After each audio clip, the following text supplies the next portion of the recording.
बिस्मिल्लाहिर्रहमानिर्रहीम। अस्सलाम वालेकुम students, hopefully you all are fine. आज हम chemistry Punjab textbook chemistry जो है उसके यूनिट 2 के एक्सरसाइज लॉन्ग क्वेश्चन आंसर्स करेंगे। रिमेनिंग 1 to 5 मैंने ऑलरेडी इसकी वीडियो अपलोड कर दी है, तो आप वहाँ से देख सकते हैं। रिमेनिंग जो 6 to 10 exercise long question answers हैं वो हम आज देखेंगे। Unit 2 question number 6 is how did Bohr prove that an atom must exist. Bohr ने किस तरह से प्रूव किया कि एक एटम जो है उसकी एग्जिस्टेंस होती है। तो इसके लिए आप जो इसका आंसर है उसमें बोहर्स एटॉमिक मॉडल लिखेंगे इन डिटेल। ये आप बुक पे भी मार्क कर सकते हैं। बुक में यूनिट 2 में जो आपका टॉपिक है बोहर्स एटॉमिक मॉडल, वो कंप्लीट जो एक टॉपिक है, आई थिंक पेज नंबर 30 है बुक का, तो वो कंप्लीट जो पेज है वो इसके आंसर में आप लिखेंगे। तो अगर आपके पास टेक्स्ट बुक है तो आप साथ साथ हेडिंग्स मार्क कर सकते हैं। फर्स्ट हेडिंग इसमें आएगी डिस्कवरी की, कि ये डिस्कवर किसने किया था। This model was presented by Niels Bohr, और कौन से ईयर में प्रेजेंट किया था, इन 1913, तो ये भी आप मेंशन करेंगे। नेक्स्ट हेडिंग आएगी फाउंडेशन की, तो इसमें आप नेक्स्ट सेंटेंस लिखेंगे कि फाउंडेशन क्या थी इस थ्योरी की। जो फाउंडेशन थी थ्योरी की, that was Max Planck theory, quantum theory थी जो कि मैक्स प्लैंक ने प्रेजेंट की थी, वो इस थ्योरी की फाउंडेशन है। नेक्स्ट आपके पास हेडिंग आएगी बोहर्स मॉडल की। बोहर्स मॉडल बेसिकली है क्या, अकॉर्डिंग टू बोहर्स मॉडल के मुताबिक revolving electrons in an atom does not absorb और emit energy continuously. The energy of the revolving electron is quantized. Quantized का मतलब होता है फिक्स्ड। बेसिकली बोहर्स मॉडल अगर समराइज़ करके हम देखें तो इसका मतलब, इसमें बोहर ने प्रपोज ये किया था कि जब भी इलेक्ट्रॉन्स रिवॉल्व कर रहे होते हैं अराउंड द न्यूक्लियस, तो जिस पाथ में वो रिवॉल्व करते हैं उन पाथ को हम ऑर्बिट्स या फिर शेल्स कहते हैं। और जब भी वो रिवॉल्व कर रहे होते हैं तो उस दौरान ना एनर्जी एमिट होती है ना ही एब्जॉर्ब होती है। एनर्जी एमिशन और एब्जॉर्प्शन तब होती है जब इलेक्ट्रॉन एक शेल से दूसरे शेल की तरफ जंप करेगा। और इन शेल्स को बोहर ने जो नाम दिया था दैट वाज एनर्जी लेवल्स। तो आप शेल्स को, या जो पाथ होते हैं इलेक्ट्रॉन्स को, उनके 3 नेम्स होते हैं बेसिकली। ऑर्बिट्स भी उनको कहते हैं, शेल्स भी, इसके अलावा एनर्जी लेवल्स भी कहा जाता है। नेक्स्ट आप इसमें डायग्राम बनाएंगे। डायग्राम आप एंड पे भी बना सकते हैं या फिर इसके बाद नेक्स्ट हेडिंग भी दे सकते हैं डायग्राम की। इस डायग्राम में अगर आप देखें तो सेंटर में ये जो डॉट है इट रिप्रेजेंट्स अ न्यूक्लियस, ये न्यूक्लियस है। इसके बाद ये जो आपको राउंड सर्कल्स नज़र आ रहे हैं ये शेल्स या ऑर्बिट्स को रिप्रेजेंट कर रहे हैं, जिसे हम एनर्जी लेवल भी कह सकते हैं। फर्स्ट शेल आपके पास है के, नेक्स्ट इज एल, और फिर उसके बाद एम है।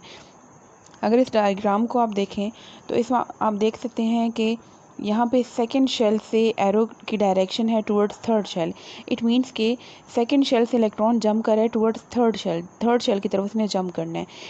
थर्ड शेल जो होता है वो हाई एनर्जी शेल होता है, और जो सेकंड है वो लो एनर्जी है। अब अगर इलेक्ट्रॉन ने लो से हाई की तरफ जाना है तो उसके लिए उसको एनर्जी चाहिए होगी, इसलिए ये रेड एरो जो है इसकी डायरेक्शन देखें, ये सेकंड शेल की तरफ जा रही है। इट मीन्स कि यहाँ पे ये जो आपके पास लाइन है ये एनर्जी को रिप्रेजेंट कर रहा है, ठीक है। और ब्लू लाइन शो कर रहा है डायरेक्शन को कि इलेक्ट्रॉन किस तरफ जा रहा है। तो इसका मतलब ये है कि इलेक्ट्रॉन अगर एल शेल से एम शेल की तरफ जंप करेगा तो यहाँ पे एनर्जी एब्जॉर्प्शन होगी, और अगर वापस आएगा, अब यहाँ पे देखिए ये जो ब्लू लाइन शो हो रही है यहाँ पे हाई एनर्जी से हाई एनर्जी ऑर्बिट जो एम शेल है वहाँ से के शेल की तरफ आ रहा है। तो एम से के या एल की तरफ, दोनों में से किसी की तरफ भी इलेक्ट्रॉन अगर जंप करेगा तो यहाँ से हाई से वो लो की तरफ जा रहा है, तो इसलिए वो जो एक्स्ट्रा एनर्जी होगी वो यहाँ पे रिलीज़ होगी, ठीक है। और ये जो एनर्जी रिलीज़ है वो यहाँ पे फार्मूला दिया हुआ है, delta H equals to H V. ये भी हम पॉस्टुलेट में भी देखेंगे फार्मूला। नेक्स्ट आपके पास पॉस्टुलेट्स हैं। बोहर्स ने जो पॉइंट्स प्रपोज किए थे अपने मॉडल में, वो उसकी आप हेडिंग देंगे पॉस्टुलेट्स की। फर्स्ट पॉइंट जो उसने प्रपोज किया था वो ये था कि सर्कुलर ऑर्बिट से related, hydrogen atom consist of a tiny nucleus. Hydrogen सबसे स्मॉलेस्ट एटम है, उसमें जो न्यूक्लियस है वो स्मॉल होता है, और उसमें एक ही इलेक्ट्रॉन है जो कि सर्कुलर ऑर्बिट में रिवॉल्व करता है। तो बोहर ने सर्कुलर ऑर्बिट का आइडिया प्रपोज किया था कि इलेक्ट्रॉन जो रिवॉल्व कर रहे होते हैं जिन पाथ में वो सर्कुलर होते हैं। Next point is quantized orbit, और ये जो ऑर्बिट्स हैं इनकी एनर्जी फिक्स्ड होती है जिसे हम क्वांटाइज्ड कहते हैं। ये ऑर्बिट्स क्वांटाइज्ड होते हैं। नेक्स्ट पॉइंट जो है अभी हमने बोहर्स मॉडल में भी देखा, एनर्जी एब्जॉर्प्शन से रिलेटेड, एनर्जी चेंज से रिलेटेड। एनर्जी चेंजेस तभी होते हैं जब इलेक्ट्रॉन जंप करेगा। थर्ड जो पॉइंट है उसकी हेडिंग आपके पास आएगी एनर्जी चेंजेस की। सो इसमें वही लिखा हुआ है कि जब तक इलेक्ट्रॉन अपने पर्टिकुलर ऑर्बिट में रहेगा वो ना रेडिएट करता है एनर्जी, रेडिएट मीन्स रिलीज नहीं करता, और ना ही एब्जॉर्ब करता है एनर्जी। एनर्जी एमिटेड और एब्जॉर्ब सिर्फ तभी होती है जब इलेक्ट्रॉन जंप करेगा एक ऑर्बिट से दूसरी ऑर्बिट की तरफ। एनर्जी लॉस और गेन, अब थर्ड पॉइंट में तो सिर्फ ओवरऑल इन्होंने बताया कि एनर्जी चेंज कब आएगा, ठीक है। अभी एनर्जी चेंज मींस एब्जॉर्प्शन कब होगी और एमिशन कब होगी, वो फोर्थ पॉइंट में लिखा हुआ है। तो इसकी हेडिंग आप देंगे एनर्जी लॉस और गेन। अब यहाँ पे एनर्जी एब्जॉर्ब कब होगी, when electron jump from low to high energy orbit, तो यहाँ पे एब्जॉर्प्शन होगी। और इसका ऑपोजिट अगर आप कर लें, हाई एनर्जी ऑर्बिट से लो की तरफ जाएगा तो एनर्जी एब्जॉर्ब रेडिएट होगी या रिलीज होगी, जो कि आपको अभी मैंने डायग्राम में भी एक्सप्लेन किया है। और ये जो एनर्जी चेंज आएगा वो Max Planck equation delta E, यहाँ पे मिसिंग है इक्वेशन, वो आप बुक पे देख सकते हैं। बुक में इक्वेशन मेंशन है delta E equals to E two minus E one equals to H V, और इसमें जो एच यूज़ किया हुआ है वो प्लैंक्स कांस्टेंट और उसकी वैल्यू फिक्स्ड होती है। फिफ्थ पॉइंट की हेडिंग आएगी एंगुलर मोमेंटम की, ठीक है। मोमेंटम ये प्रॉपर्टी, ये आपने मे बी फिजिक्स में पढ़ा होगा, मोमेंटम इज़ अ प्रॉपर्टी, और ये प्रॉपर्टी ऐसी बॉडीज़ में पाई जाती है जो कि जिसका मास भी होता है और वो मूव कर सकती है विद सम वेलोसिटी। तो मास और वेलोसिटी अगर बॉडी में है तो उसमें जो क्वालिटी होती है, जो प्रॉपर्टी होती है, दैट इज़ मोमेंटम।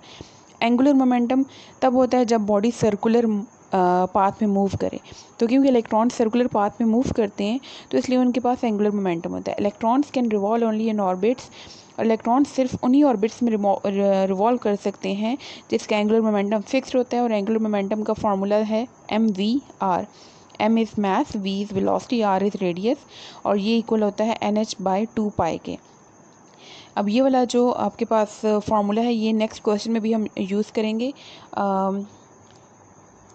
इसमें आपके पास जो फार्मूला है that is nh/2π, sorry next question में नहीं यूज़ करेंगे, लेकिन आपके पास ये फार्मूला आप यूज़ कर सकते हैं अगर आपने किसी भी ऑर्बिट का एंगुलर मोमेंटम निकालना हो। सपोज़ आपने फर्स्ट ऑर्बिट का निकालना है तो आपने n की वैल्यू 1 पुट करनी है, सेकंड ऑर्बिट का निकालना हो तो n की वैल्यू 2 पुट करेंगे। बाकी ये जो वैल्यूज़ लिखी हैं ये फिक्स्ड होती हैं, h की वैल्यू भी फिक्स्ड है, वो आपने वही पुट करनी होती है हमेशा। उसके बाद 2 है और पाई की वैल्यू तो 3.14 होती है। तो सिर्फ आपको यहाँ पे n की वैल्यू चाहिए होगी, वो भी आप देखेंगे कि कौन सा ऑर्बिट है तो उस ऑर्बिट के अकॉर्डिंगली आप n की वैल्यू पुट करेंगे।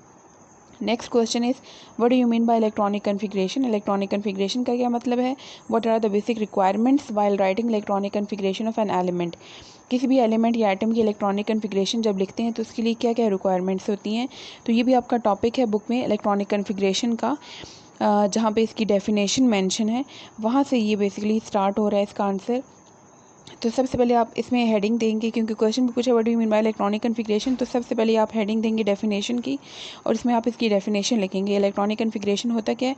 इलेक्ट्रॉनिक कन्फिग्रेशन का मतलब होता है इलेक्ट्रॉन्स की डिस्ट्रीब्यूशन करना अराउंड द न्यूक्लियस। न्यूक्लियस के अराउंड जो शेल्स या सब शेल्स जो मौजूद हैं उनमें इलेक्ट्रॉन्स को डिस्ट्रीब्यूट जो किया जाता है अकॉर्डिंग टू एनर्जी, इसको हम कहते हैं इलेक्ट्रॉनिक कन्फिग्रेशन। नेक्स्ट आप अब इसमें एक्सप्लेनेशन देंगे। द मोस्ट स्टेबल और ground state electronic configuration of an atom is the one in which electrons are present in the lowest possible energy level. Electrons fill the shells, यहाँ पे shelf लिखा है, it is not shelf, ये shell है। ये आप अगर लिखना चाहते हैं तो आप बुक पे भी डायरेक्ट मार्क कर सकते हैं। डेफिनेशन से नेक्स्ट जो पैराग्राफ है उसकी हेडिंग आप एक्सप्लेनेशन की दे सकते हैं। इसके बाद आपके पास नेक्स्ट हेडिंग आएगी, ये जो पैराग्राफ जहाँ पे एंड हो रहा है इसी से नेक्स्ट पैराग्राफ की आप हेडिंग देंगे maximum capacity of shells. Shells की मैक्सिमम कैपेसिटी क्या होती है, तो इसमें आप 4 शेल्स मेंशन है आपकी बुक में, तो आप इन्हीं चारों के बारे में लिखेंगे। के शेल फर्स्ट शेल होता है, इसमें 2 इलेक्ट्रॉन आते हैं। नेक्स्ट एल है, उसमें 8 की कैपेसिटी है, और एम में कैपेसिटी 18 की है, एन में कैपेसिटी 32 इलेक्ट्रॉन्स की है। अब ज़रूरी नहीं है कि इसमें इतने ही इलेक्ट्रॉन्स आएंगे, इससे कम भी हो सकते हैं, बट इससे ज़्यादा नहीं हो सकते। ये शेल्स की लिमिट्स बताई हुई है, के की लिमिट 2 की है, इससे ज़्यादा नहीं हो सकते, कम आ सकते हैं। एल में 8 से ज़्यादा नहीं जा सकते, इस तरह से एम में 18 से ज़्यादा नहीं आ सकते, 18 से कम हो सकते हैं, 8 भी हो सकते हैं इसमें। सिमिलरली एन में 32 से ज़्यादा नहीं हो सकते। नेक्स्ट जो पैराग्राफ है उसकी हेडिंग आप देंगे फिलिंग ऑफ इलेक्ट्रॉन्स इन सब शेल्स। सब शेल्स में फिलिंग कैसी होती है, इसमें भी एनर्जी लेवल्स के अकॉर्डिंगली फिलिंग होती है। नेक्स्ट आप इसकी भी आप हेडिंग देंगे, नेक्स्ट पैराग्राफ जो है इसका मैक्सिमम कैपेसिटी ऑफ सब शेल्स। सब शेल्स में आपके पास 4 किस्म के सब शेल्स आपने पढ़े हैं, S, P, D and F, but maximum capacity सिर्फ S और P की आपकी बुक में मेंशन है। ये S और P दोनों आप स्मॉल लेटर्स में लिखेंगे, ठीक है। इनको स्मॉल सब शेल्स को स्मॉल लेटर से रिप्रेजेंट किया जाता है। S की मैक्सिमम कैपेसिटी 2 इलेक्ट्रॉन्स की है, इससे ज़्यादा नहीं आ सकते, कम हो सकते हैं। P की 6 की है, इससे भी कम हो सकते हैं बट ज़्यादा नहीं हो सकते। इसके अलावा D और F है, वो बुक में मेंशन नहीं है, बट D की मैक्सिमम कैपेसिटी 10 की होती है और F की 14 होती है। अब नेक्स्ट जो पैराग्राफ है उसमें आप हेडिंग देंगे बेसिक कंडीशंस की। बेसिक कंडीशन मीन्स के इलेक्ट्रॉनिक कन्फिग्रेशन लिखते हुए आपको क्या क्या चीज़ें चाहिए होती हैं। सो नंबर 1, सबसे पहले तो आपको उस एटम में इलेक्ट्रॉन्स का पता होना चाहिए कि उस एटम में इलेक्ट्रॉन्स कितने आते हैं। नेक्स्ट आपको शेल और सब शेल की सीक्वेंस पता होनी चाहिए। जो भी आप इलेक्ट्रॉनिक कन्फिग्रेशन लिखेंगे उसमें शेल और सब शेल की क्या सीक्वेंस यूज़ करेंगे वो आपको पता होना चाहिए। नेक्स्ट थर्ड पॉइंट है maximum number of electrons. Shells और सब शेल्स में कितने इलेक्ट्रॉन्स आ सकते हैं ये भी आपको पता होना चाहिए। जैसे कि अभी आपको मैक्सिमम कैपेसिटी बताइए शेल्स और सब शेल की, तो वो भी आपको पता होनी चाहिए कि किस सब शेल में या शेल में कितने इलेक्ट्रॉन्स आ सकते हैं। नेक्स्ट क्वेश्चन इलेक्ट्रॉनिक कन्फिग्रेशन से ही रिलेटेड है। इसमें आपने इलेक्ट्रॉनिक कन्फिग्रेशन लिखनी है 3 आयन्स की, Na+, Mg+2 and Al+3 ion. Sodium, magnesium and aluminium ion है। पहले आप इसकी इलेक्ट्रॉनिक कन्फिग्रेशन लिखेंगे इनकी, और नेक्स्ट पार्ट में पूछा हुआ है कि क्या इनमें सेम इलेक्ट्रॉन्स प्रेजेंट होते हैं इनके आउटर मोस्ट शेल में, जो इनका बाहर वाला शेल होगा उसमें क्या सेम इलेक्ट्रॉन्स हैं। तो पहले हम इनकी इलेक्ट्रॉनिक कन्फिग्रेशन देख लेते हैं। सबसे पहले आप लिखेंगे सोडियम आयन की। उसके लिए फ़र्स्ट ऑफ़ ऑल आपको एटॉमिक नंबर चाहिए होता है। इलेक्ट्रॉनिक कन्फिग्रेशन लिखने के लिए आपको एटॉमिक नंबर चाहिए होता है। एटॉमिक नंबर हम कहते हैं नंबर ऑफ़ प्रोटॉन्स को, बट जिस एटम का एटॉमिक नंबर, जो भी एटॉमिक नंबर होता है उसमें उतने ही इलेक्ट्रॉन्स होते हैं। सपोज सोडियम का एटॉमिक नंबर 11 है, इट मीन्स कि इसमें प्रोटॉन्स 11 है। प्रोटॉन्स न्यूक्लियस के अंदर होते हैं और उसमें 11 ही इलेक्ट्रॉन्स हैं जो कि न्यूक्लियस के बाहर रिवॉल्व कर रहे हैं। अब Na+ आयन अगर बनना है तो प्लस का मतलब होता है इलेक्ट्रॉन लॉस हो रहा है। इसमें प्लस के साथ जो भी नंबर होगा उसमें इतना इलेक्ट्रॉन लॉस हो रहा है। यहाँ पे अब कोई नंबर मेंशन नहीं है, जस्ट प्लस लिखा हुआ, इट मीन्स कि यहाँ पे 1 है, 1 इलेक्ट्रॉन लॉस हो रहा है। 1 हम नहीं लिखते होते, 1 से ज़्यादा बड़ा नंबर होता है तो वो आप मेंशन करते हैं। तो यहाँ पे सोडियम आयन में कितने इलेक्ट्रॉन्स हैं वो आपने निकालने हैं। वो निकालने का मेथड क्या है, जो यहाँ पे एटॉमिक नंबर होगा उसमें से आपने माइनस करना है यहाँ पे जो भी चार्ज होगा। +1 है तो आप 1 माइनस करेंगे, अगर यहाँ पे 2 होता है तो आप 2 माइनस करते। इसको याद करने का एक और भी मेथड है कि आपके पास जो आयन है अगर तो वो पॉजिटिव है तो आपने यहाँ से नंबर माइनस करना है, अगर यहाँ पे आप नेगेटिव आयन कोई लेंगे तो आपको प्लस करना पड़ेगा, ठीक है। प्लस का मतलब होता है उसमें इलेक्ट्रॉन लॉस हो रहा है इसलिए आप माइनस कर रहे हैं यहाँ पे। तो 11 - 1 मीन्स 10 इलेक्ट्रॉन्स बच गए इसमें। अब आपने इन 10 इलेक्ट्रॉन्स आपके पास आ गए नंबर ऑफ इलेक्ट्रॉन, जैसे कि अभी हमने बेसिक कंडीशन में ऊपर वाले क्वेश्चन में देखा था कि आपको इलेक्ट्रॉन्स चाहिए होते हैं। तो हमारे पास यहाँ से इलेक्ट्रॉन्स आ गए हैं। अब आप इन इलेक्ट्रॉन्स की इलेक्ट्रॉनिक कन्फिग्रेशन करेंगे। इलेक्ट्रॉनिक कन्फिग्रेशन मीन्स इसकी डिस्ट्रीब्यूशन करेंगे। तो ये आपके पास सीक्वेंस होती है, एक फिक्स्ड होती है, 1s 2s 2p 3s 3p 4s। ये इतनी सीक्वेंस ही आपके पास 9th की जो बुक है उसमें इतनी ही यूज़ होगी, जिसको आप किसी भी एटम की इलेक्ट्रॉनिक कन्फिग्रेशन लिखने के लिए यूज़ कर सकते हैं, ठीक है। तो यहाँ पे हमने 10 इलेक्ट्रॉन्स की डिस्ट्रीब्यूशन करनी है, तो उसके लिए आप सिर्फ फर्स्ट 3 सीक्वेंस में से सब शेल्स पिक करेंगे। 1s लिया, 10 में से 2 इलेक्ट्रॉन जाएंगे 1s में, ठीक है। उसके बाद 8 इलेक्ट्रॉन्स रिमेनिंग हैं, तो आप अगला सब शेल लेंगे 2s में भी 2 इलेक्ट्रॉन्स डाल देंगे। यहाँ तक 4 इलेक्ट्रॉन्स डिस्ट्रीब्यूशन हो गई है, 6 रह जाते हैं।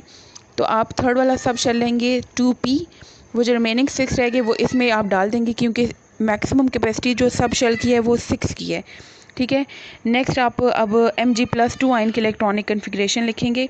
सेम इसी मेथड से करेंगे, लेकिन सिर्फ डिफरेंस कहाँ पे आएगा, ये जो सेकंड पॉइंट है यहाँ पे डिफरेंस आएगा। मैग्नीशियम का एटॉमिक नंबर होता है 12, Mg+2 आयन का आपने निकालना है, तो आप 12 में से ये जो इसका चार्ज है वो माइनस करेंगे, -2 किया, 10 इलेक्ट्रॉन्स, तो 10 इलेक्ट्रॉन्स की सेम वही इलेक्ट्रॉनिक कन्फिग्रेशन बनेगी जो सोडियम की है। देन एल्यूमिनियम आयन की आपने करनी है, तो यहाँ पे मैग्नीशियम लिखा हुआ है, सॉरी इसको आपने Mg नहीं लिखना, यहाँ पे Al आएगा।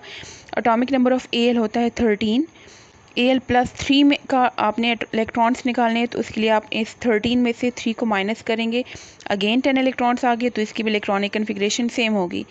तो क्योंकि तीनों ही आयन्स में सेम इलेक्ट्रॉन्स आ रहे हैं, तो क्वेश्चन में जो सेकेंड पार्ट का क्वेश्चन सेकेंड पार्ट जो है उसका आप आंसर देंगे कि yes they have same number of electrons in their outermost shell.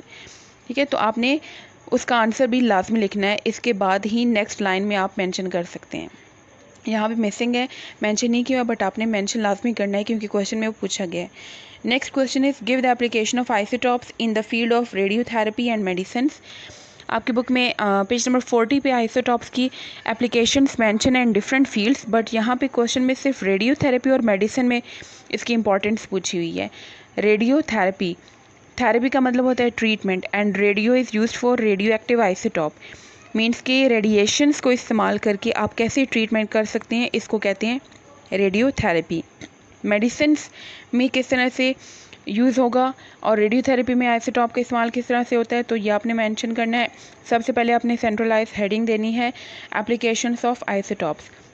अब हेडिंग्स और पॉइंट्स आपको इस तरह से नज़र आ रहे होंगे, बुलेट पॉइंट्स, ये इसलिए मेंशन किए हैं यहाँ पे मैंने, क्योंकि आप जितने आपका पेपर प्रेजेंटेशन जितनी ज़्यादा अच्छी होगी उसका ज़्यादा अच्छा इंप्रेशन पड़ता है एग्जामिनर पे, तो आपके मार्क्स लेने के चांसेस ज़्यादा होते हैं। तो आप अच्छे से उसको प्रेजेंट करके लिखा करें। सिंपली भी आप आंसर लिख सकते हैं, बट इस तरह से अगर आप मेंशन करेंगे तो वो ज़्यादा अच्छा प्रेजेंटेबल लगेगा। तो आप इस तरह से सेंट्रलाइज हेडिंग दे दें applications of isotopes. Then next heading आएगी आपके पास इन रेडियोथेरेपी। तो रेडियोथेरेपी में आपके बुक में 2 पॉइंट्स लिखे हुए हैं। For treatment of skin cancer isotopes like P32, capital P ये सिंबल है फॉस्फोरस का, और 32 का मतलब ये है कि ये इसका एटॉमिक मास है। ठीक है, नेक्स्ट आपके पास है SR स्ट्रॉन्शियम का सिंबल है, और 90 इसका एटॉमिक नंबर है। ठीक है, they are used because they emit less penetrating beta radiations. Sorry, ये इनका एटॉमिक नंबर नहीं, इनके एटॉमिक मैसेस गिवन है। ठीक है, P32 P फॉस्फोरस और 32 फॉस्फोरस का एटॉमिक मास है। ठीक है, SR स्ट्रॉन्शियम और 90 मीन्स स्ट्रॉन्शियम का वो आइसोटॉप जिसका एटॉमिक मास 90 है। ये 2 आइसोटॉप्स इस्तेमाल किए जाते हैं स्किन कैंसर की ट्रीटमेंट के लिए, because they emit less penetrating beta radiations, क्योंकि इसमें से जो रेडिएशंस एमिट होती हैं वो लेस पेनिट्रेटिंग होती हैं। पेनिट्रेटिंग मीन्स के ऐसी चीज़, कोई भी चीज़ जो कि पेनिट्रेट कर जाए, किसी भी चीज़ में से पास कर जाए। तो क्योंकि ये लेस पेनिट्रेटिंग होती है, ज़्यादा अंदर तक बॉडी में एब्जॉर्ब नहीं हो सकती, तो इसलिए ये सिर्फ स्किन कैंसर की ट्रीटमेंट में इस्तेमाल किए जा सकते हैं। Now for cancer CO60, capital C और स्मॉल O ये सिंबल है कोबाल्ट का, और 60 का एटॉमिक मास है।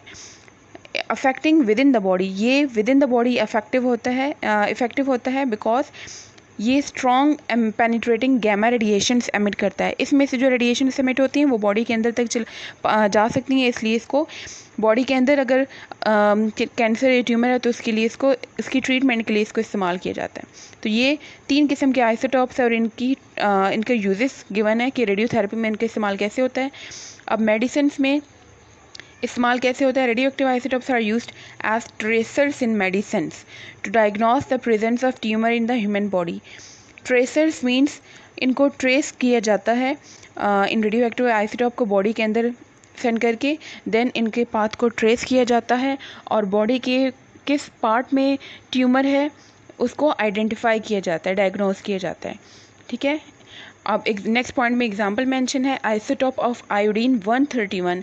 ये आइसोटॉप इस्तेमाल किया जाता है थायराइड ग्लैंड में जो गोइटर डिजीज़ है, गोइटर जो कि जिसमें आपका जो नेक वाला एरिया है, नेक रीजन, वो स्वेल कर जाता है।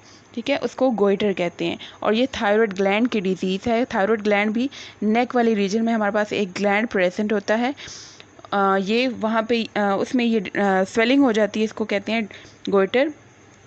सिमिलरली टेक्नीशियम, आयोडीन 131 यूज़ होता है diagnosis of goitre in thyroid gland, and technetium is use to monitor the bone growth.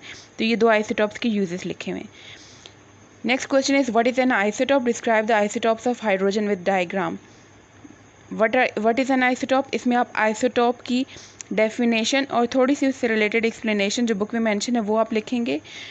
Simple अगर होता है यहाँ पे कि डिफाइन आइसोटॉप तो आप डेफिनेशन लिख सकते हैं, लेकिन व्हाट इज़ एन आइसोटॉप लिखा हुआ है इसलिए आप यहाँ पे थोड़ी सी इसके साथ एक्सप्लेनेशन भी लिखेंगे क्योंकि लॉन्ग क्वेश्चन है। देन आपने आइसोटॉप्स ऑफ हाइड्रोजन एक्सप्लेन करने हैं विद डायग्राम। ये भी कंप्लीट आपके बुक में टॉपिक जो आइसोटॉप वाला है वो आप इसमें लिखेंगे। बट उसमें आपकी बुक में डिफरेंट एग्जांपल्स मेंशन है, कार्बन की, क्लोरीन, यूरेनियम, हाइड्रोजन। आपने सिर्फ हाइड्रोजन की एग्जांपल और उसकी डायग्राम इसमें बनानी है, तो ये भी आप बुक पे मार्क कर सकते हैं। सबसे पहले आप तो हेडिंग देंगे, क्योंकि आप डिटेल में नोट आइसोटॉप पे लिख रहे हैं, तो सेंट्रलाइज हेडिंग आपके पास आएगी आइसोटॉप की। उसकी फर्स्ट हेडिंग आप देंगे डेफिनेशन की, आइसोटॉप होते क्या हैं। Isotopes are defined as atoms of an element that have same atomic number but different mass number। एक एलिमेंट में हमारे पास होते हैं एटम्स। एलिमेंट जो होता है वो एटम्स से मिलकर बना होता है, ठीक है। अब एटम्स, एक एलिमेंट की वो एटम्स जिसमें atomic number same, atomic number means number of proton जो कि न्यूक्लियस के अंदर होता है, वो सेम हो, बट उनमें मास नंबर डिफरेंट हो। Mass number means number of proton plus neutron. Proton तो हमने कह दिया सेम होगा, इट मीन्स के न्यूट्रॉन इसमें डिफरेंट होता है। Atomic number same means proton number same, mass number different means neutron number इसमें डिफरेंट होता है। तो इसी को एक्सप्लेन नेक्स्ट पैराग्राफ में किया हुआ है। इसकी हेडिंग आप देंगे एक्सप्लेनेशन की। दे have same electronic configuration. Same electronic configuration इसलिए होती है क्योंकि इसका प्रोटॉन नंबर या एटॉमिक नंबर सेम होता है। एटॉमिक नंबर सेम होगा तो इसका मतलब ये हुआ कि इलेक्ट्रॉन्स भी उनमें सेम होंगे, और इलेक्ट्रॉन सेम होंगे तो इलेक्ट्रॉनिक कन्फिग्रेशन भी सेम होगी, ठीक। एंड नंबर ऑफ प्रोटॉन्स वो भी सेम होते हैं, but they differ in the number of neutrons. Isotopes have similar chemical properties. Isotopes की केमिकल प्रॉपर्टीज़ सेम होती है, वो इसलिए क्योंकि केमिकल प्रॉपर्टीज़ इलेक्ट्रॉनिक कन्फिग्रेशन पे डिपेंड करती है, और वो हमने ऊपर कहा कि वो सेम है। अगर वो सेम है तो केमिकल प्रॉपर्टीज़ भी सेम होती है, बट इनकी फ़िज़िकल प्रॉपर्टीज़ डिफरेंट होती हैं। वो इसलिए होती हैं डिफरेंट क्योंकि फ़िज़िकल प्रॉपर्टीज़ जो है वो मास नंबर पे डिपेंड करे, और मास नंबर क्योंकि डिफरेंट है तो फिज़िकल प्रॉपर्टीज़ भी डिफरेंट होती हैं, ठीक। नेक्स्ट हेडिंग आएगी आपके पास एग्जाम्पल की, और एग्जाम्पल में आपने आइसोटॉप्स ऑफ हाइड्रोजन एक्सप्लेन करने हैं। इसके जो पॉइंट्स है वो आप बुलेट पॉइंट्स में लिखेंगे। फर्स्ट पॉइंट है naturally occurring hydrogen is combination of its 3 isotopes present in different abundances. Different abundances means के वो डिफरेंट परसेंटेज में एग्जिस्ट करते हैं अर्थ पे। द 3 आइसोटॉप्स ऑफ हाइड्रोजन, 3 जो आइसोटॉप्स हाइड्रोजन के उनके नेम्स हैं protium, deuterium and tritium. Each one of them has 1 proton and 1 electron. इन तीनों में एटॉमिक नंबर क्योंकि सेम है तो इसका मतलब ये हुआ कि इनमें प्रोटॉन सेम है, और प्रोटॉन सेम है इट मीन्स कि उसमें इलेक्ट्रॉन भी सेम होंगे। तो इन सब में 1 प्रोटॉन होता है, जो कि आपको डायग्राम में नज़र आ रहा होगा। सेंटर में जो न्यूक्लियस है उसमें देखें पी सबका 1 लिखा हुआ है, और ये जो बाहर डॉट आपको नज़र आ रहा है तीनों में, ये डॉट जो है ये इलेक्ट्रॉन को रिप्रेजेंट कर रहा है। तो इन तीनों में क्योंकि 1 इलेक्ट्रॉन है तो 1 डॉट है, but number of neutrons are different. But इनमें डिफरेंस जो है वो न्यूट्रॉन्स का आ रहा है। प्रोटियम में न्यूट्रॉन 0 होते हैं, ड्यूटेरियम में 1 होते हैं, एंड ट्राइटियम में 3 होते हैं। प्रोटियम सिंबल इन तीनों का सेम है, हाइड्रोजन कैपिटल H लिखेंगे यहाँ पे। अब इसका सिंबल आप जो लिखेंगे उसमें एटॉमिक मास तीनों का डिफरेंट है। एटॉमिक नंबर क्योंकि तीनों का सेम है इसलिए वो एटॉमिक नंबर हम जब भी सिंबल लिखते हैं तो वो नीचे मेंशन करते हैं इस साइड पे, राइट साइड पे। तो इन सब में देखें नीचे एटॉमिक नंबर है 1 सबका सेम है, मास नंबर डिफरेंट है। मास नंबर आता है प्रोटॉन प्लस न्यूट्रॉन, इसमें आप 1 + 0 करेंगे तो 1 आता है, ऊपर आपने 1 लिख दिया। यहाँ पे 1 + 1 2 होता है, इसलिए यहाँ पे ऊपर मास नंबर 2 हो गया। यहाँ पे 2 + 1 3, तो इसका मास नंबर आप लिखेंगे 3। तो यहाँ पे आपका एक्सरसाइज क्वेश्चंस एंड होते हैं। इस आज की वीडियो में मैंने आपको exercise long question 6 to 10 explain किए हैं। रिमेनिंग जो इससे पहले जो 1 to 5 हैं वो पिछली वीडियो में अपलोड किए थे, तो आप वहाँ से जाके देख सकते हैं। Thank you so much, see you next time, अल्लाह हाफिज़।